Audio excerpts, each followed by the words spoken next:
This is The Edge of Innovation, Hacking the Future of Business. I'm your host, Paul Pereira. And I'm Jacob Young. On The Edge of Innovation, we talk about the intersection between technology and business, what's going on in technology, and what's possible for business. Hello, and welcome again to The Edge of Innovation. Today, we're continuing our conversation with Al Pereira, a photographer here in Massachusetts. Let's listen in. So let's step back. I've been a news photographer, and you have this conundrum or question that comes up when you take pictures of bad things, and then you see it on the newspaper. I got a front page article once about a very bad car accident, and you're sort of like, well, am I taking advantage of that car accident? How did you deal with that? I know how I did. Back then news was different. Yeah. And I've always believed that we need to educate people, Right. and not always in good way, because bad things happen to people. And if you shelter people, they're never going to know what reality is. So I've seen good and I've seen horrible things, and I've captured horrible things, and some of them couldn't even be printed because it's not allowed. I've always been a firm believer that people need to see reality. And when I took a picture of an accident, it was to basically educate people that it could happen to them. Don't let this happen to you. So I dealt with it always in an informative, educational kind of way, versus it's a job and I need to do it kind of thing. Yeah, that's most of the photographers I've talked to that have been news photographers have really focused on the fact that it's a hard world out there, Yep. and you're not doing people any favors to not show them how bad a car accident can be. I think maybe we can always all remember, at least I do from high school, seeing in a class, the bus full of kids getting in an accident and how bad it was. And it has a certain shock value, but it's really to show you that these are serious, serious issues. Yep. So it's hard bringing good news, not just good news, bad news. That's not reality. Right, exactly. Right. And so, but there is a lot to news photography that's not just the accident. It's the meet and greet and That's the right. ribbon cutting and That's right. the Pinewood Derby at the local Cub Scouts Yep. and things like that. Yeah, it's funny. I've always said I could be doing an accident one second, and then all of a sudden I'm doing somebody's 80th birthday party that's newsworthy. And it was always exciting because you really never knew what you were going to get. When I was working for the Eagle Tribune, 1 week out of the month, I'd be working the day shift. I had the second shift. And for some reason, that week was always busy for me. And this particular week, I went out on the road looking for something, and all of a sudden over the radio, a police scanner, there was a report of a bear on top of a tree. Oh my gosh. Okay, this was in Lawrence, Massachusetts. So I said, a bear. So they, dispatched the cruiser. They gave me the address. I went down there, and surely behold, there was a 250-pound bear on top of this one tree in downtown Lawrence, Wow. in somebody's backyard. It was tremendous. We had everybody from, the fire department, police department, environment, you name it, they were there. And they finally had to tranquilize the bear. And the bear came down. We put him in the back of a truck in a cage. I actually followed them to the Berkshires to let them loose. And it was just I was a good news photographer. I loved spot news because you never knew what you were going to get into. Right. I've been in the middle of shootings. I've never done that. I could tell you stories, but it was always fascinating what I did, and I really enjoyed it because the next day, it would be either front page or inside. And I said, I hope somebody takes this, for what it's worth. I'll give you one funny story, another one. Not the Andover again, but this time they were very, very secretive. And I heard 50 kids are going to be taken in. 50 kids, okay. And then they actually gave the address out over the radio. And I took a report. I said, I don't know what this is, but we have to go. It was only down the street from the Eagle Tribune. So I see the few cruisers, very quiet, few cruisers in front of this house. I park. I took my equipment out of the trunk of my car. I put on my flash, get it all set. All of a sudden, I looked up. I'm facing the house. I looked up. On the second floor, the window opens up.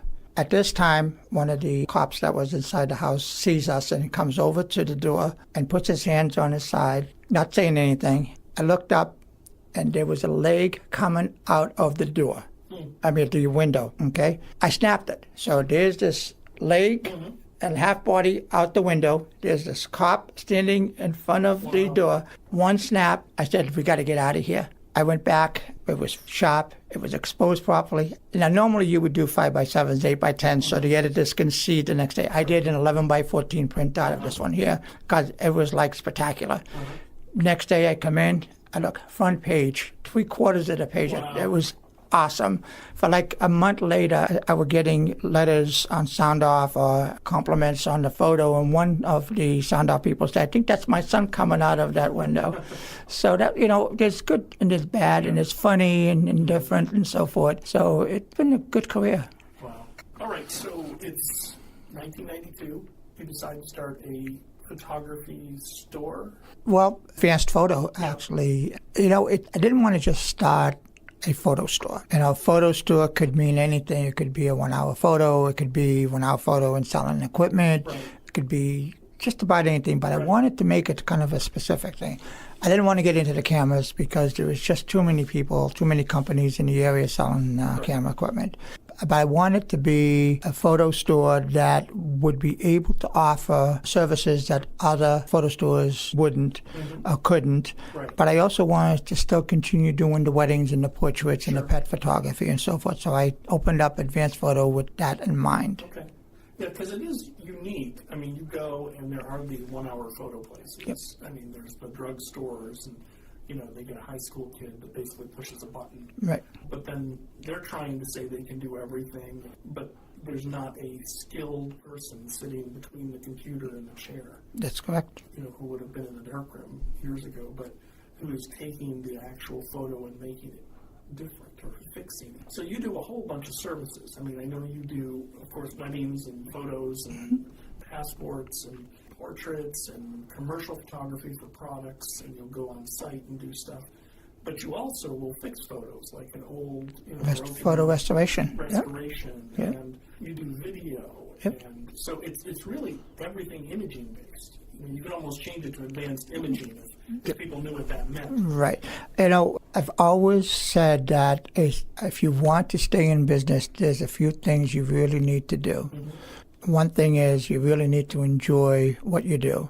You need to consider everything you do like it's for yourself. And by thinking that way, you're going to do the best you can for all your customers. Okay? Right. Does your organization need help with your IT? Savior Labs is a Boston IT firm that cares for your business and team. We solve problems so you can focus on what you do best. Talk to us today about your biggest technology problems. Just follow the link in the show notes and enter the code EDGE for more information. Thank you to Savior Labs for its ongoing support of the Edge of Innovation. Let's listen into our conversation with Al. I've always been a firm believer that you explain to the customer things that other places wouldn't. For example, if you bought a roll of film in, or nowadays digital, for example, if it's underexposed, overexposed, it's not sharp, it's it's pixelated, it's this and that. Well, what's causing this? And I was always one to educate my customers. 25 years later, I'm still there, and for a reason. And I've always treated everybody's work like my own. I remember one time I had prints on the floor, and a customer comes in and says, "What are all those prints on the floor?" And I picked them up. I said, "These are my rejects." And I said, "Well, they look good to me." I said, "Well, no, see, the color's a little bit yellow." They look good to me, Al. So I was a perfectionist. I've always been a perfectionist. And I'm a firm believer that, you got to go above and beyond for your customer. You got to make them look good or better than what they really are. Yeah, well, they got to put on their best look. Yes. If they had spinach in their teeth, that's not necessarily your responsibility. It is as a photographer, but it's like, well, that's not really pleasing. Yep. And it's not going to reflect well on you when somebody sees it. That's right. So I know, things have changed, but almost the more things have changed, the more they stay the same. It's easier, certainly, to deal with digital images. Not really. Not really? Why? Yeah. Because there's a lot of clicking has to go on, where you would get a roll of film, you'd process the film, you'd put it in a machine, and you'd actually look at every image, and you'd push a button to make it go. Where it's clicking, it's mouse related, and it's a lot more work than it was before. Yeah, that's true. Okay. It's a lot more. I mean, I noticed we had some photos taken here a couple months ago, and we wanted to reshoot them, and just to print them out was a hassle. Yep. You know, and if it were the old world, I would have had, you know, an envelope with 4x6 or 5x7 prints in it. That's right. And so while it's maybe easier, it's less convenient. Correct. And so now it's left to me to do that. Yep. And, you know, that gets expensive. Ink is expensive. You know, you have to have the equipment that you never imagined you needed. For example, computers. Right. I never saw myself with a computer in front of me. No background in computers. I mean, it was very confusing, but look at me now. Yeah. I'm not a computer whiz when it comes to fixing them, but I'm a computer whiz when it comes to Photoshop and Right. photo And restoration. also color perception. Right. That's And one thing that I've always been impressed with is I'm a pretty good technician. I can technically do something, but you'll walk up to a photo I'm working on and say, that's all red. And Yep. I'm like, I don't know. You know, and then I let you just fix the color. And it's just funny that this doesn't click for me. I'm not colorblind. And once you point it out, it's blatantly obvious. it's right there. But it's not seeing it before it's pointed out. And that's, I think, the key.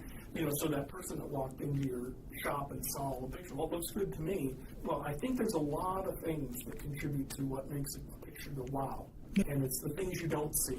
Yep. You know, it's the little things like the background having a pole coming out of somebody's head and all those kind of things. Well, you don't fix them unless you're the photographer taking the photo. Exactly. The pole, you can. We can. But it's a lot of work. Right. But what I'm saying is that all those little subtle perceptions, you know, the color, the tilt or angle of the photo, Yep. some of them can be, quote, style, but it really takes a good set of eyes. That's right. You know, I've experienced a lot of different customers through my 25 years advanced photo. Quite a few times, my competitors' machines would be broken, and folks would come in and say, "I have this, print the negative here. Can you match the colors?" And every single time, I would look at the print that was printed by my competitor, and I'd say, "Well, can I ask you a question? Your kid's hair green?" And so, "What do you mean they're green?" "Well, can you look at the original hair?" And they wouldn't see it. So I said, "Do you have a few minutes?" And I would turn around and I would print it, and I would go back to them and not show them which one was mine or which one was my competitor's, but I'd say, "Okay, here is one is your print and one is the one I just printed. Which one is mine? And which one is the one that you brought in?" And they would always pick mine. Yeah. Okay, they don't see color, they don't see the imperfections, Well, and they know it when they see it, they just can't identify it. well, right. That looks better. It's like eating food. Well, when they see mine and when they see theirs, now they see it. But because they're so used to it must be me. I used to hear, "Oh, well, it's my camera," and they tell me it's my camera when it's really not. Right, it's not. You know, there's a difference between getting somebody's job and sitting there looking at every photo and making corrections as needed, and it is just to push a button and walk away. And I don't do that. I can't do that. Never have been able to do that. Right.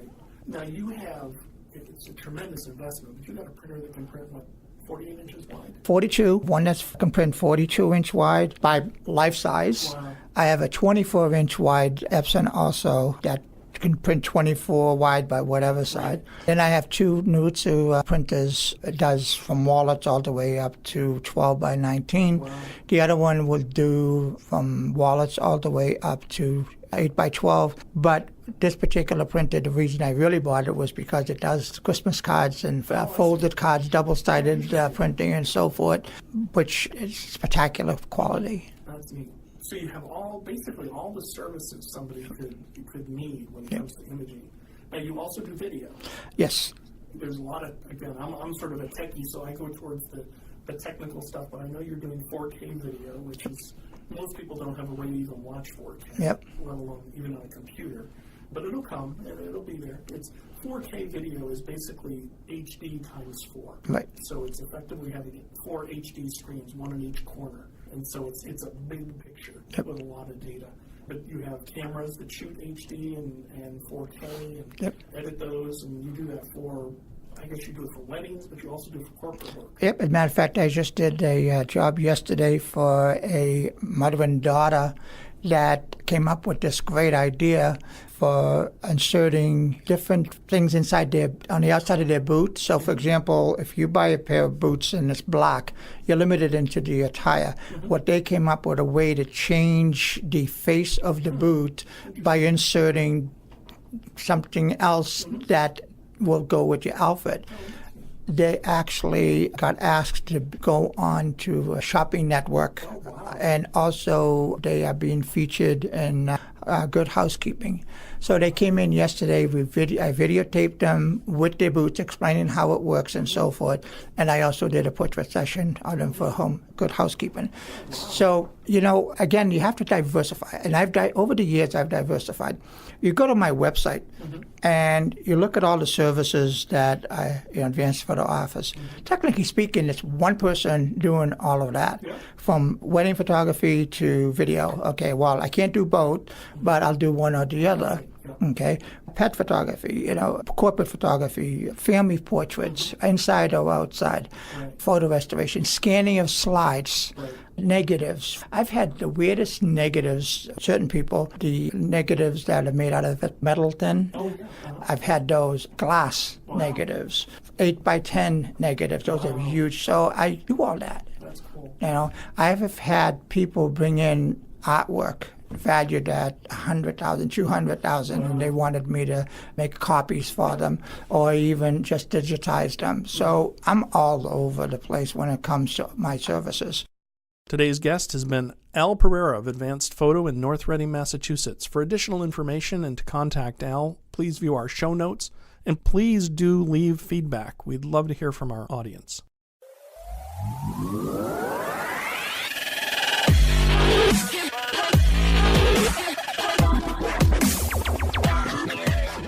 The Edge of Innovation is brought to you in partnership with Savior Labs. Savior Labs exists to help businesses mature and strategize for the future. Learn more about Savior Labs at saviorlabs.com. Thank you for listening to this episode of The Edge of Innovation, Hacking the Future of Business. For the show notes and more information about Paul, please visit paulparisi.com. The Edge of Innovation is produced by Jacob Young in conjunction with copious amounts of coffee. Music on today's episode was from bensound.com. Paul can be found on Twitter at pdparisi and on LinkedIn at linkedin.com/pdparisi. This episode, like all our episodes, is transcribed and available at paulparisi.com. Thanks for listening, and we'll see you next week.